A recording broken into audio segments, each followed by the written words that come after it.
اس کے علاوہ میرے دوستو، شام کے ایک گورنر تھے، حضرت عمر فاروق رضی اللہ تعالیٰ عنہ نے آپ کو گورنر بنایا تھا، نام تھا حضرت عمیر ابن سعید رضی اللہ تعالیٰ عنہ۔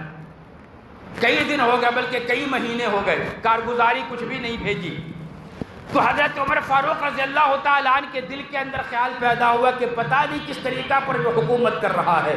فوراً آپ نے ایک خط لکھا معزولی کا کہ ہم آپ کو معزول کرتے ہیں، آپ کی جگہ پہ ہم اسے گورنر بناتے ہیں۔ چنانچہ جب معزولی کی خبر پہنچی تو ایسی صورت میں فوراً آپ نے اپنے آپ کو جو اس عہدے سے کو چھوڑ دیا، ہٹا لیا اپنے آپ کو۔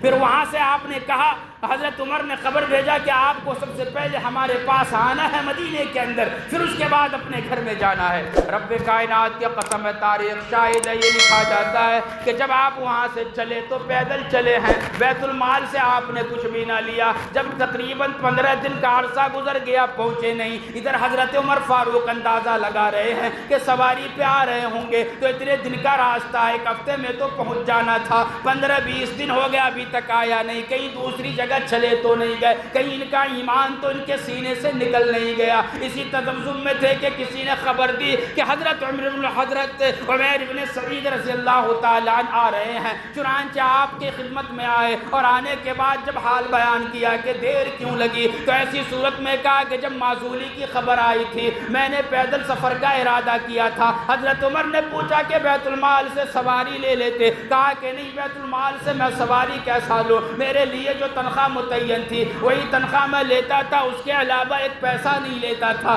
بیت المال سے اگر سواری لیتا تو وہ زائد ہوتا، اللہ کے سامنے اس کا حساب دینا پڑتا۔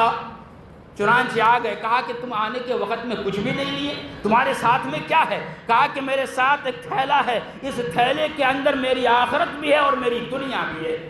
حضرت عمر فاروق نے کہا کہ ذرا بتلاؤ تو صحیح، آخرت اور دنیا کیا ہے؟ چنانچہ تھیلا لیا، تھیلا میں ہاتھ دے کر کے نکالا تو ایک لکڑی کا پیالہ نظر آیا۔ کہا کہ عمیر یہ کیا کہہ رہے ہیں آپ کہ دنیا اور آخرت ہے، کیا ہے اس کا مطلب؟ کہا کہ یہ لکڑی کا پیالہ ہے، جب اس کے اندر کھانے کی چیز آتی ہے تو میں اس میں رکھ کر کے کھا لیتا ہوں، یہ میری دنیا ہے، اور جب نماز کا وقت آتا ہے اس میں پانی ڈال کر کے وضو کر لیتا ہوں، یہ میری آخرت ہے۔